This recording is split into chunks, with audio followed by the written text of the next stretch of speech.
right. Welcome, everybody, to episode 69 of Eat, Drink, Write podcast. And Urban Fantasy Whiteboard podcast. Yeah, that. Today, we're going to talk about how to start chapters. We did the how to end chapters, and now we're going to talk about how to start chapters. But before we get to that, how was your week?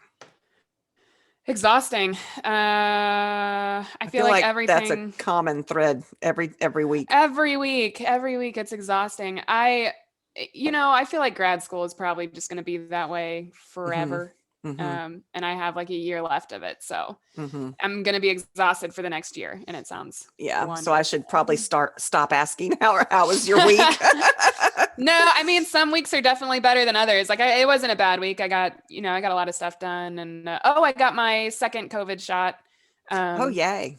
so that was pretty good. I was very tired for Wednesday, so I think I spent hmm most of it just vegging on my couch, and hmm that was pretty good. So, but yeah, not Yeah. bad.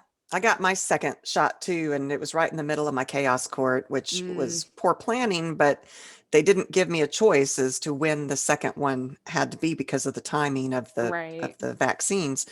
So the day after I got my shot, I ended up skipping half of the day of court and just sleeping.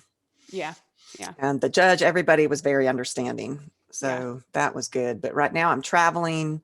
I'm not in town. So this is going to be exciting. I've got to get this edited and posted by midnight tonight. Yeah. And I think I'll be traveling and you'll be And then traveling, I I'll think, for the travel. next one. Yep. So it's going to be challenging, these next two. And I think they're going to be shorter than usual, which is understandable. Yeah. Just forgive us. Yep. Um, Yep. what are you eating and drinking? I don't have a food. I think we're recording this at like 6 p.m. So I'm gonna order some Mexican food. I'm craving quesadillas. Oh, So I'm gonna get some quesadillas.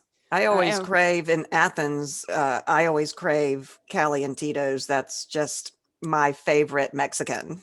it is very good. hmm It is very good. I'm not getting that. I'm gonna probably get this place called Taqueria Paria, and it's also very good. I'm Uh, visiting a friend up here, and we're going to order out. We've actually already ordered it. She's going to go pick it up. We're going to have seafood and calamari and tuna ooh, and avocado poke, oh and man, so that's yeah, gonna she's be going to go get good. that, but it won't be here. I'll try to remember to take pictures of it, but I probably Okay, won't. yeah. And I'm drinking a vodka soda. Nice. Hey, me too. Vodka soda buddies. Okay, yeah, Mine's lemon. yeah. Um, my friend she drinks tequila with Corona. Yeah, they're There's called a like name. Corona fogs. Yes. Yeah. And so I may try one of those before the night's over, but you pop it and it's got the little bit of headspace in the beer bottle, and you pour tequila on that, you squeeze lime in, and then you turn it upside down and it makes this cool swirly foggy thing. So if we do that, Yeah. I might even try to do a video of it and post it. That would be Do cool. it. That'd be Yeah, great. that would be very cool. Have you tried one? Do you like it? I like Corona and I like Okay. tequila, but I've never tried them together. It's gonna be good. I can imagine. I've never had one, but it sounds good. And then I think we're going to watch horror movies. Oh, My lovely. grade C horror movies is my specialty. Wonderful. We watched Greta and Hansel last night.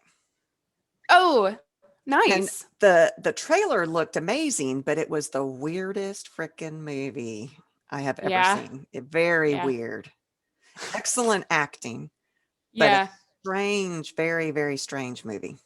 Interesting. And I'm I like, just yep, saw a I commercial picked it. for, For what? well, classic. My mother can't pick movies, y'all. You're Uh, right. Yep. I just saw a commercial for the next Conjuring movie. So I'm excited. Yeah, I There's didn't another know. Yeah, Conjuring? I didn't I thought they were realize. done. No, there's another one. It's called The Conjuring. The Devil Made Me Do It. I just watched with daughter number 3, Yeah. Conjuring 1 and 2. They're so We good. just did that. And I don't remember, she was at home. Oh, nice. I don't remember when and why that happened, but she was at home. And so we rented, I think 2 nights in a row, we rented The Conjuring 1 or it might have even been on Netflix. I can't remember. Yeah, that's fun. So I am so excited. Yeah. So there's another one. I'm really excited too. I immediately texted my girlfriend and I was like, "Oh my God, there's another Conjuring," and she said, "That sounds terrifying." And I said, Does she not like horror movies? "She does, but she is a bit of a chicken heart. I love her to death, but Well, she is a that's little why scared." it's great date movies, because then you can Absolutely. cuddle under the covers and peek out to watch the scary parts and hide your face when yeah. Absolutely. Also, she's going to be mad at me if she listens to this episode, but I'm pretty sure she doesn't listen. So it's fine. Okay. Called her a chicken heart. I see. Okay, well, I have jokes All before right. we get Yes. into the meat of this. So I was Yes. looking for Yes. jokes about beginnings because we're talking about the beginning of chapters. Okay. So, what do cannibals serve at the beginning of a dinner party? What? Handshakes. Oh, God. Oh, my God. I don't know what I expected, but that was violent. In the beginning, there were only 25 letters in the alphabet. Nobody knew why, WHY, and the letter Y. Oh, my God. All right. And what has T in the beginning, T in the middle, and T at the end? I don't know. A teapot. Oh, lovely. I did that one because you love tea and I thought you might be drinking tea tonight. I do. I surprised you. You did. On weeknights, it is hard. We're doing this Monday night. This posts at midnight tonight. So, well, Yep. like I guess it's technically midnight on Tuesday because it comes out on Tuesday. But Right. yeah. All right. Okay, so get us started on how to start chapters. Okie dokie. So starting a chapter isn't really unlike starting your novel. There's a million ways to start a chapter. Mhm. And you want to hook in your readers. You want to keep them turning those pages and all those good things. Mhm. And it's pretty important to set up the story that this chapter will revolve around. So that's one of my favorite things to think about as I'm like trying to start my chapter or as I'm rewriting a novel. It's usually in the rewrite, I guess, that I more think about like, oh, well, what can this first sentence do in order to, tell my reader the most, set up, whatever's going to happen in this chapter, yada, yada, yada. Yeah, for that you have to be more of a plotter than a pantster. Yeah, that's true. Otherwise you don't know what's coming. I mean, you know what you're trying to get across, which I guess can still help you craft the first sentence. Right. But sometimes I am more of a pantster, and so it's afterward that I go and tweak that first sentence. Right. I do find that I focus on it a lot more in my rewrites. Mm-hmm. And there's nothing wrong with that. I yeah. mean, No, I don't. There's no I don't wrong think so way either. to do any of this. So, yeah. I'd rather, put something down that I know I'm going to change later than sit there and stare at a blank page. Is Absolutely. kind of my thing. Sometimes you just got to move through it. Yeah, absolutely. So why is it important to find the right start to your chapter? Well, it sets the mood for your chapter. You can set it up with either, you could do the weather, you could do a piece of dialogue, which I'll get into a lot of these later. Mm-hmm. But you can set the whole tone for what's about to happen and what part of the plot you're trying to tell with this chapter of the story. Yeah, I mean, that's part of why it's perfect for changing the point of view. Yeah. That first sentence is going to let them know, wait a minute, this isn't the same person. Like Karen Monning is brilliant with this. We've talked about her many, many times, but yeah, she doesn't even have to, some of those books you see where they say, oh, this is Jacob's point of view and this is Susan's point of view. Yeah. She doesn't have to do that. No, she's very good at establishing character feel and mood. Who it is just based on the way they're thinking, talking, whatever. We know it's a different character and who it is. Yeah, definitely. She's phenomenal at that. She's one that I would like to study. And, we talk about that all the time. It would be very difficult, I think, to study her books just because I would just read them. I would like to go and look at her books and Kresley Cole books and look at the last sentence of each chapter and the first sentence of each chapter and see how they did it. Yeah, I think I've done something similar with Patricia Briggs' Mercy Thompson series. Where I look at the first sentence of a book. So I didn't look at each chapter, but I was interested in how she started each book. Yeah. Yeah. I'm curious with the chapters, especially with Kresley Cole. She changes point of view too, because hers are romances. Right. And so it's from the female's point of view and then the male's point of view. And I'm now want to go and research those and see Yeah. how See many how of she these did it. things. Yeah. Yeah. Yeah. Um, the right start to your chapter can hint at events to come, things that are, you can kind of foreshadow with it. Hmm. It tells your reader what they're in for this chapter. So like I mentioned earlier, you can give a lot of information with just one sentence, and starting your reader off that way. Hmm. It can keep your reader engaged and turning pages. So, I think this made that's the me goal. Yeah. absolutely. And this made me think of, I'm reading in bed and I'm like, okay, well, I'll get to the end of this chapter and then I'm going to go to sleep. And I always do the thing where I like flip the page to the next chapter just to be like, I wonder what that first sentence is. And so like, I'll read it and I'm like, oh, well, shoot, I guess I have to read the whole chapter. And so like, I catch myself just keep going and going and Oh, going. how funny. Yeah, I do that all the time. I like Hmm. flip to the next page and I'm like, well, I can't put it down now. Hmm. It's not possible. Yep. So what are some of the different ways to start a chapter? How can you go about picking what type of start you want for your Hmm. chapter? So you can start with action. So that's always a good hook. In the middle of an action, your main character's in the middle of doing something. We're immediately right there with them Right. as they're performing an action. So yeah, think about what your character's doing and describe what they're doing at that moment. Yeah, I've got a sentence from, because I did the same thing for this one that I did for our episode on chapter endings. I Mhm. went and looked at frickin' fairies and pulled chapter beginnings to see how I did it, because it's not something I always do intentionally until the rewrite. And, Right. so one that is action, although it's not exactly the action that you're necessarily talking about, but it's still action. It says, I jerked open the door to head home and stopped short. So we're right there in her head. She's opening the door. She stopped short, which makes us think, well, why did she stop short? What's happening? Yeah, absolutely. I think that's exactly what I'm talking about though, Okay, is good. even just that. It doesn't have to be like a sprint through the woods and I'm being chased and there's an ambush. It doesn't have to be that type of action, but I think Hmm. this is a perfect example for what I'm talking about. Yeah. Yeah. Talking about that sprinting through the woods and ambushing, we have had that conversation where you don't want to start too close into the action either, where your reader doesn't care the outcome. Right. But as you get farther and farther into your book, that becomes less and less of an issue, because by then they do know your character. But Right. just consider where in the action you start. Do you Yeah. want to start with the knife being stabbed into their chest, or do you want to start a little bit before that? So when you do use action as a beginning point, think about where during that action you want to start. Yeah, definitely. Yeah. That's a really good point. Yeah. You can also start a chapter with dialogue. So a piece of dialogue is really good at catching attention. I think I have, at the very start of my book, the first line of Aiden is a piece of dialogue, and it's dead bodies don't just get up and walk away. Oh, that's awesome. Yeah. And so Oh, that's that's the a great, start. that's great. Yeah. And so, starting with a piece of dialogue can be very attention grabbing. Mhm. It can be a question. It can be the start of an argument, which automatically brings attention. Mhm. Or it can be a piece of information that a character knows and is revealing. Yeah, you can use dialogue in a whole bunch of different ways. One of my chapters started in Frickin' Fairies started with a quote, "That was unwise," Tegan whispered in my ear as he practically dragged me up the stairs. So, Nice. I like that one too. Yeah. No, that's great. Mhm.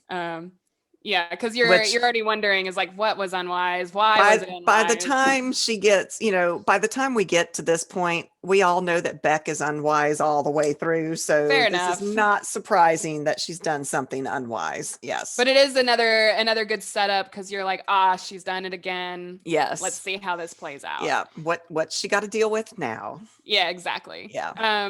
So you can also start with setting. So using vivid imagery and showing the surroundings of where the chapter is taking place is also a really good way to draw on your reader. You can get a kind of picture going in their Yeah, heads. that picture. Mhm. Yeah, and set things up for the visuals that you want your reader to picture as they're reading. Mhm. You can make your reader curious about a place with specific details. You can point out, oh, well, there was a sock on the sidewalk as I'm walking towards the ice cream shop. And you're like, why was there a sock there? Mhm. Just something like that. So you've got this picture that you've set up, and then you've put something weird and can draw their attention and make them curious. And don't think about, do think about, wow, I've only had, the drink is almost gone. Oh, good. Think about sensory details. I Oh, really yeah. like using sensory details. Like if you're walking past that sock that you're talking about, was there a smell? Does it smell? Right. You Right. know, and here is an example of kind of sensory kind of details in and frickin' fairies. Yeah. Rain cascaded over the awning, causing splatters of water to douse my shoes. Yeah. And that is like the most uncomfortable feeling in the world is And to have like everybody wet knows. shoes. Yeah. Yes. And so using that sensory detail to start things off, we're already in her shoe. This is probably not going to be a great chapter. She's not going to have good things happen. She's a little upset. So that I love using sensory details as far as setting goes. Yeah. No, I Hmm. agree. You can also start with a time skip. So this one can be pretty jarring to the Hmm. to the reader. I've not even had half of my drink. So be careful about how you're doing it, because if you jump like 15 years, that's very jarring. So make sure that you include information that like leads them to that kind of thing. But skipping time can also be a pretty good hook. Like, why did we skip time? Why are things the way they are now? What are they like now? What's going to happen in this time period that couldn't have happened when the book started, or that kind of thing. You see that a lot in TV shows, but they always put, they start you off with the action and this horrible thing is going on. And then it says 2 days earlier, and you're like, okay, now we're going to see how we Right. got there. Right. Um, Sometimes it's just enough time to get to a place. Like, it's boring to say, oh, they got on the airplane and sat on plane, seat. Okay. But sometimes you've got to let them know we've gotten there. So in Frickin' Fairies, I started one of my chapters with St. Thomas is spectacular, period, and hot, period. Okay. So that Nice. gives us a whole lot of information, Yeah. but it also skips that time from without me having to describe her trip there. That's a really good point. Yeah, Yeah. I didn't think about it that way. I have done the same thing in one of my Aura books, which I don't think I've talked about too much here, but uh, she talks about going to Chicago, and then I start the next chapter with O'Hare National International Airport is bustling with activity or whatever. Exactly. That's Yeah. exactly what I'm talking about. Yeah. Nice. That's Yeah. awesome. Hmm. You can open it with history. So, opening a chapter with history can provide a piece of interesting information about your world specifically. And I feel like this is probably going to be, with things that are, I don't know, I guess you could do it with any kind of genre. I was going to say it's probably more fantasy related, but with urban fantasy, there's a lot of tweaked history that we have. Yes. And we have to let Um, people know that. I yeah, think of the Iona Andrews that we have Alona, to, yeah. Alona Andrews, Yeah, yeah. we have to, she had to explain to us that kind of history of how we got to where we are. Yeah, exactly. And it does it in an interesting way. Hmm. You can make it relevant to what is about to happen in your story. So I have an example here from the Game of Thrones books. So Oh, specifically Fire and Blood. okay. Uh, the Maesters of the Citadel, who keep the histories of Westeros, have used Aegon's conquest as their touchstone for the past 300 years. Births, deaths, battles, and other events are dated either AC, after the conquest, or BC, before the conquest. And that's the first sentence. That's the opening to that chapter Okay. for that book. And it's just a good piece of information. And I imagine for that, I haven't read the books, but I imagine for that chapter, he's going to be talking about these touchstones and, the births or a death or a battle that's going to happen And it with keeps this. us, it kind of gives us the setting too, Yeah, absolutely. so interesting. Okay. Yeah. All right. You can also use an interesting fact relevant to your plot to start the chapter. So something like, werewolves don't actually react to silver. This myth started when blah, Mm-hmm. dot, dot, dot. Mm-hmm. And so that tells us, okay, well, why are you telling us that? That means that something is about to happen in this chapter that is important for us to know, that werewolves do not react to silver. Right. So I think that would be an interesting way to start a chapter also. Mm-hmm. You can also use foreshadowing. Foreshadowing is one of my favorite things in the world. I know we did a whole episode on it. Mm-hmm. So if you're curious about foreshadowing as a whole, go ahead and check that out. But the first line can hint at events to come. So I mentioned this before, but it doesn't have to hint at just the things in and not like the chapter, but it can hint at the entire novel as a whole. Yeah, definitely. Yeah. Yeah. You can also share a character desire. Yeah, and I was thinking about this too, not just character desire, which is a huge thing all on its own, but also you can use it as character development. Oh yeah. So in Frickin' Fairies, at the end of one chapter, Beck discovers that she's going to have to go in front of the Fae Council.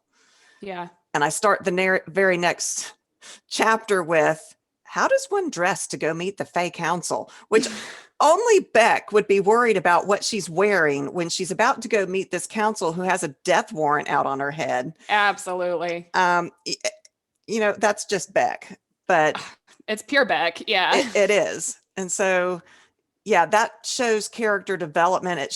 It gives us insight into Beck. Like kind of a sense of like who she is as a person. Yeah. Yeah.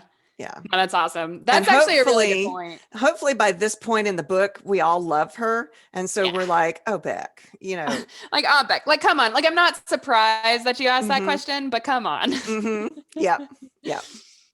You can also use emotion. So I think emotion is a big one just in terms of writing in general. I feel like a lot of writers write to convey emotion and get across the emotion of their characters and that kind of thing. So you can use emotion to pull in your reader by triggering like their empathy, get them to feel for a character. Yeah. And when I was thinking about this one, it reminded me of a book I read a really, really, really long time ago. And I don't remember what it was. I don't even remember the name of the main character or the title of the book, but there was this one thing that stuck with me the most. And it was, the main character had gone through something traumatic in her background. And so they would always hear the sound or remember the sound of dripping blood on the floor from someone close to her that had been killed.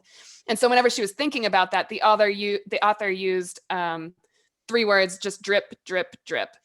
And so that immediately pulled us into the main character's head, and we knew where her emotions were in the backstory. And to use that as like the first line of a chapter immediately puts you in that emotion. That gives me chills. That's awesome. I know. I can't remember what book series it was. I wish I knew. But yeah, that's not my idea. It's just something that stuck with me after all these years of not remembering what it was. Yeah. Interesting. But yeah, so that's most of what I've got for the notes today. I know we're a little short on time today. We are because of traveling and everything. So, but I do have an interview question. Okay. What's your favorite way to start a chapter? So out of all the things that we've talked about, what is your favorite way? I like the starting with a snarky thought. So I don't know where that fits in here. Probably like, that's a really good point. Humor would actually be a really good way. To do it. Humor. And I'm a big humor fan. Yeah. But I love it when it starts off, especially when the chapter before ended with something and then you start off with something snarky and funny based on what happened at the end. Right. I just love that kind of thing. Yeah. No, that's a really good point. Humor would have been a really great one to talk about. Yeah, I didn't think about that. Yeah, because you would have had really good examples for that one too with Beck. That's true. I would have. Good old Beck. Favorite way. I think dialogue. I really enjoy just starting with someone talking and, wondering, well, what triggered this conversation? I think that's very effective. Definitely. Yeah, I think so too. Although I think there was one time we were at the Atlanta Writers Digest conference in Atlanta, obviously. And one of the agents on the panel that we went to said that they didn't enjoy books that started with dialogue. So that's like the very first sentence of a book that they didn't enjoy dialogue. Right. So I don't know if that would apply to all the chapters in their eyes, but also that was one agent. So. Well, and that brings up, you don't want to do every chapter start exactly the same way. You want to vary how you start the chapters. Absolutely. Is that your cat? Well, he's sitting over there being really cute. So I leaned over to pet him. And then when I brought my hand back, I hit my cup full of pens and it was a whole thing. I'm surprised actually. My friend here has 3 cats. So 3 I'm cats. surprised that I don't have cats in front of me. When I was doing my notes for this, they kept climbing over the keyboard. And so my notes were like, no. Maybe they don't want to be there while you're talking. Yeah, maybe I'm bothering them because I use my hands a lot to talk. True. You do move a lot. He's probably like, no, thank you. I'm going to go away for now. Yeah. I do have a sentence challenge for anybody who wants to participate. So Like Jen. basically, yeah, like Jen. Basically, if you want to participate, you take the sentence that I'm about to give you and write it into one page of anything you desire. And then send it to us, and we're going to have an episode where we read some of these. Absolutely. So the one for this week is There's a Beginning to Everything. I like it. All right. Well, thank you guys for listening. Yeah, definitely. We really appreciate it. Apologize that it's so short. It's a little bit chaotic. We thought about even just doing a small clip that just says we're not able to do it this week, but I felt like we really needed to do something, so we put it together. And I think it was a good one. I love going back and reading freaking fairies and seeing how I began and how I ended things. It's pretty cool. But check out our website at www.eatdrinkrightpodcast.com. Yes. You can get to our social media there. You can get to our episodes there. You can contact us through there. So do that. Go and visit our Patreon if you'd like to support us, which is www.patreon.com/EDW. Yep. We thank Jen and Deanna very much. We love them dearly. Deanna is great at making comments on our they're fabulous. Yes, I just love it. And Jen has been doing the sentences, so I'm excited to do that episode whenever we get around to doing that. I know. She's got some really good stuff. I love her talent. And Deanna is a writer herself. She's got a winter series that she does.